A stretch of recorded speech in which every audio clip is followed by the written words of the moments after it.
നമസ്കാരം. അല്ല ഇതാര്? നമസ്കാരം. മൃഗഡോക്ടറല്ലേ? ഞാൻ ഹോസ്പിറ്റലിൽ പോയിരിക്കുക. അയ്യോ, ഞാനതങ്ങ് മറന്നു.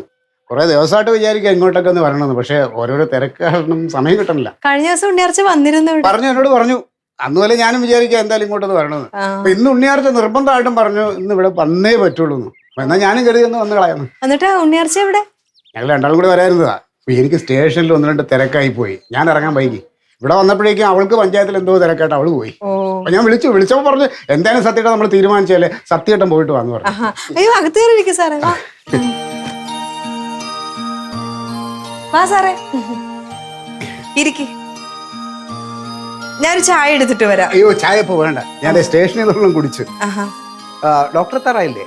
വൈകിട്ടാകും. 5 മണിയാതെ ഹോസ്പിറ്റലിൽ നിന്ന് ഇറങ്ങത്തില്ല. നല്ലതാ. ഇവിടെ വേറെ അസൗകര്യമൊന്നും ഇല്ലല്ലോ? ഏയ് കുഴപ്പമൊന്നുമില്ല. എന്തുണ്ടെങ്കിലും എന്നോട് പറയണം. ഞാനിവിടെ അടുത്ത് താമസിക്കുമ്പോൾ നിങ്ങൾക്കൊരു ബുദ്ധിമുട്ടുണ്ടാകുക എന്ന് പറഞ്ഞാൽ ഒരു പോലീസുകാരൻ എന്ന നിലയിൽ അത് എന്റെ ഉത്തരവാദിത്ത കുറവാണ്. എന്തെങ്കിലും ഉണ്ടെങ്കിൽ പറയാം.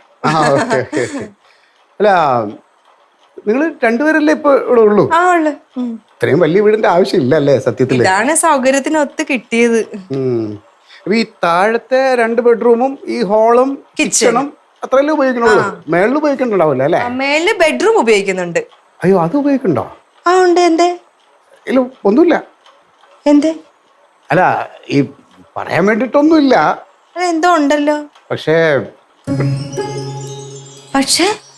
ഈ നാട്ടുകാര് പറഞ്ഞുണ്ടാക്കുന്നതാണ്. അല്ലാതെ പ്രത്യേകിച്ച് അങ്ങനെ വലിയ വിഷയമൊന്നുമില്ല. എന്താ പ്രശ്നം? ഞങ്ങള് ഒരു 2-2.5 കൊല്ലം മുമ്പ് ഞങ്ങൾ ഇവിടെ താമസത്തിന് വരണ സമയം ഈ വീട്ടിൽ താമസിച്ചിരുന്ന ഒരു ജയകുമാറും പുള്ളിയുടെ വൈഫ് ശ്രീദേവി. ഈ ജയകുമാർ ഫൈനാൻസിങ്ങിന്റെ പരിപാടിയായിരുന്നു. അപ്പം നല്ല ബിസിനസ്സായിരുന്നു, നല്ല സഹായമായിരുന്നു.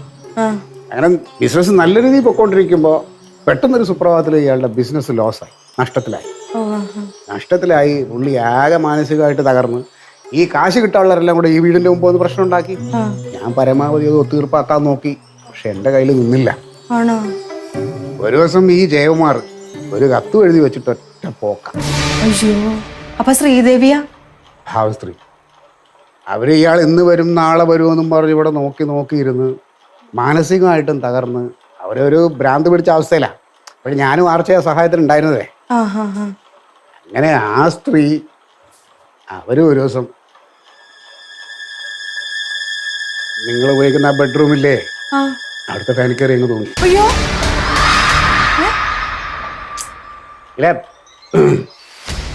എന്നിട്ട് എന്താണ് ആർച്ച രാവിലെ ഒന്ന് പരമാവധി വിളിച്ചു നോക്കി, തുറക്കണില്ല. പിന്നെ സ്റ്റേഷനിൽ എന്നെ അറിയിച്ചു. ഞാനും ഒരു പോലീസുകാരനും കൂടെ ഒന്ന് ചവിട്ടി തുറന്നപ്പോൾ ആ ഫാനിൽ സാരിയിൽ കെട്ടി തൂങ്ങി നിൽക്കുക.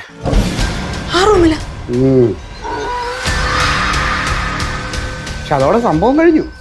പിന്നെ ഈ നാട്ടുകാരുണ്ടല്ലോ, നാട്ടുകാരോരോന്ന് പറഞ്ഞിങ്ങനെ ഇടയ്ക്ക് അവിടെ എന്തോ ലൈറ്റ് കാണുന്നുണ്ട്, സ്ത്രീയുടെ ഒച്ചപ്പാടും വിളിയും കേൾക്കണുണ്ട് എന്നൊക്കെ പറഞ്ഞിട്ട് അങ്ങനെയൊക്കെ ഒരു പറച്ചിൽ കേട്ടു.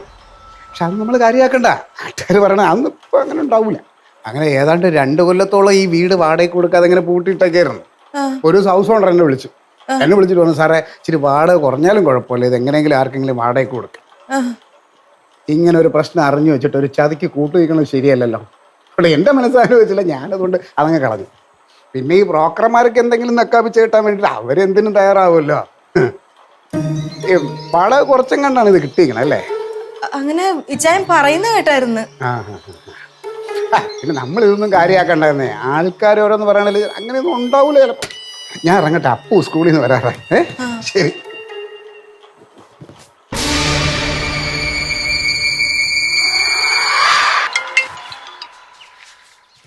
ഹലോ സാർ, എന്തായി? കനകാമ്പര സംഗതി ഏറ്റു എന്നാ തോന്നണേ. ഞാൻ ചെന്നപ്പോൾ ചിരിച്ച് കളിച്ചിരുന്ന പെങ്കൊച്ച് കഥ പറഞ്ഞു കേട്ടപ്പോ ഉണ്ടല്ലോ പേടിച്ചു. അത് മതി സാറേ, പെണ്ണല്ലേ, ഇനി അയാൾക്ക് സ്വൈര്യം കൊടുക്കത്തില്ല. മടുക്കുമ്പോ പൊക്കോളൂ സാറേ. അയാള് ഇത് അന്വേഷിക്കാൻ എല്ലടുത്ത് വന്നാൽ മതിയായിരുന്നു. അടുത്തൊരു പോലീസ് ഉള്ളപ്പോ പിന്നെ വേറെ ആരെടുത്ത് പോകാനാ സാറേ? കനാമ്പര ആരോ വന്നു തോന്നണേ, ഞാൻ അങ്ങോട്ട് വിളിക്കാം. ശരി സാർ, ഓക്കെ.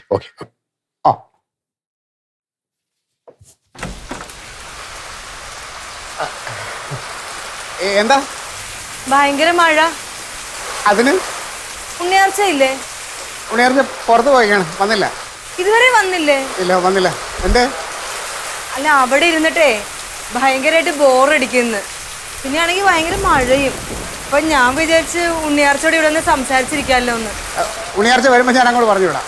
കുഴപ്പമില്ല, ഉണ്ണിയാർച്ച വരട്ടെ, ഞാനിവിടെ ഇരുന്നോളാം. ഇവിടെ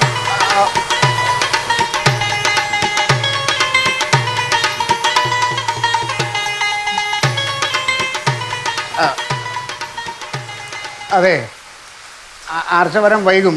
പോയിട്ട് പിന്നെ വന്നാ പോരാ. അത് കുഴപ്പമില്ല, ഉണ്ണിയാർച്ച വന്നിട്ടേ ഞാൻ പോണുള്ളു. ഹേയ് എന്ന് പറഞ്ഞാ എങ്ങനെ? എന്ത്? ഞാനിവിടെ ഒറ്റയ്ക്കുള്ളൂ. അതിനെന്താ സാറേ? ആരെങ്കിലും കയറി വന്നാൽ മോശമല്ലേ? എന്ത് മോശം? ഞാൻ ഇവിടെ തന്നെ ഇരുന്നോളാം. ഒരു മിനിറ്റ്.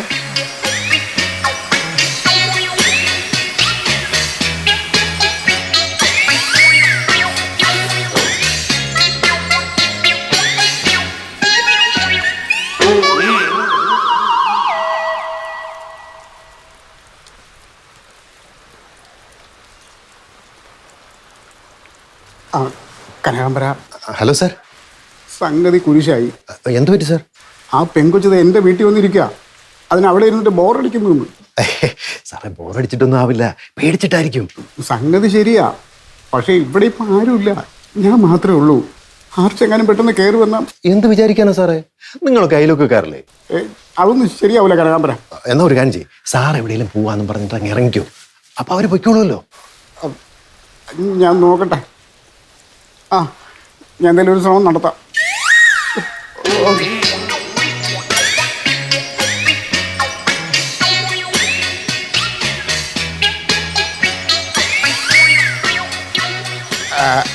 ആലിസേ, എനിക്ക് പെട്ടെന്നൊരു ഫോൺ വന്നു സ്റ്റേഷനിൽ നിന്നേ.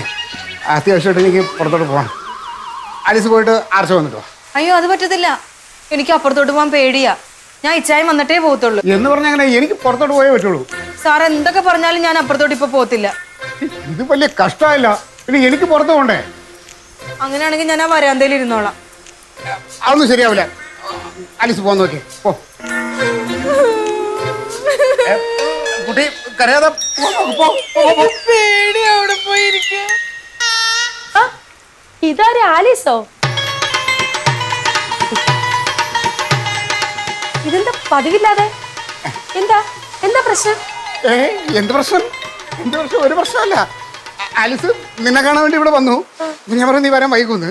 അപ്പൊ ആലിസ് നിന്നെ കണ്ടിട്ടേ പോകുള്ളൂ എന്ന് പറഞ്ഞു. അല്ലേ ആലിസ്? അല്ലാതെ എന്താ? അതിന് ആലീസ് ഇതിനെ കരയുന്നേ? എന്തിനാ ആലിസ കരയുന്നേ? അതെന്താണെന്നറിയാമോ? അവിടെ നമ്മളെ പ്രേതം വന്നില്ലേ?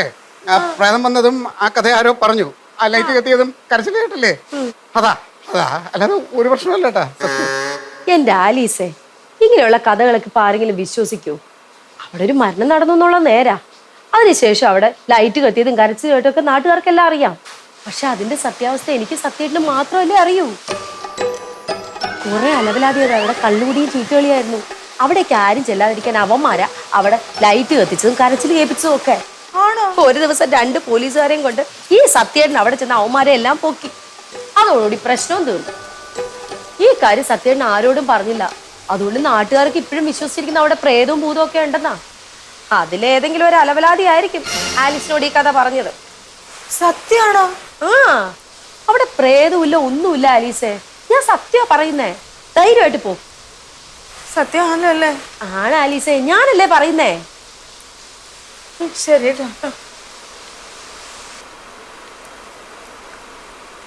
സത്യേട്ടനൊന്ന് അവിടെ നിന്നേ. ഓ, സത്യേട്ടാ, സത്യേട്ടനോട് എനിക്ക് 2 കാര്യങ്ങൾ ചോദിക്കാനുണ്ട്. എന്താ ആർച്ചേ? ഒന്ന്, ഭാര്യയില്ലാത്ത സമയത്ത് അയൽക്കാരന്റെ ഭാര്യയെ വിളിച്ച് വീട്ടിൽ കയറ്റുന്നത് ശരിയാണോ? ആലിസ് അല്ല ആർച്ചേ, ഞാൻ വിളിച്ചു കയറ്റിയതല്ല, അവർ വന്നതാണ്. ഇന്ന് രാവിലെ സത്യേട്ടൻ എന്നോട് എന്താ പറഞ്ഞത്? ആ ഡോക്ടർ ആലീസ് ഇല്ലാത്ത സമയത്ത് എന്നെ വീട്ടിൽ വിളിച്ചു വരുത്തി എന്തോ ചെയ്യുമെന്ന്. തിരിച്ച് സംഭവിക്കാമല്ലോ, അതിനുള്ള അവസരവും ഉണ്ടായി. ആർച്ചേ, സത്യമായിട്ട് ഞാൻ ഒന്നും ചെയ്തിട്ടില്ല. സത്യം, ആരും ഒന്നും ചെയ്തിട്ടില്ല. ഇതെല്ലാം സത്യേട്ടന്റെ സംശയരോഗത്തിന്റെ ഭാഗമാണ്. ഇനി 2ാമത്തെ കാര്യം, ആലീസിനോട് ആ പ്രേതകഥ പറഞ്ഞ അലവലാതി ആരാ? ഏതോ അലവലാതി. ആ, സത്യേട്ടന് ഉരുണ്ടൊന്നും കളിക്കണ്ട, സത്യേട്ടൻ തന്നെയാ അലവലാതി. അവരാ വീട്ടിൽ നിന്ന് ഇറക്കാൻ കണ്ട അവസാന തടവല്ലേ ഇത്? എന്നിട്ട് എന്തായി? ആ പെങ്കൊച്ചിന്റെ മുന്നിൽ നാണം കേട്ടോ? ഇനി ഇങ്ങനെയുള്ള ഉടായ്പ കൊണ്ട് ഇറങ്ങല്ലേ സത്യേട്ടാ. ഇനി അങ്ങനെയൊന്നും ഉണ്ടാവില്ല. ആ ഉണ്ടാവാതിരുന്ന സത്യേട്ടന് കൊള്ളാം. പിന്നെ ആർച്ച ഇപ്പം ആലീസ് അവിടെ നിന്ന് ഇങ്ങോട്ട് വന്നു എന്ന് പറഞ്ഞിട്ട് അതിൻ്റെ പേരിൽ ആർച്ച അങ്ങോട്ട് പോകാൻ നിൽക്കണ്ട, അതൊന്നും ശരിയാവില്ല. ആ ബെസ്റ്റ്.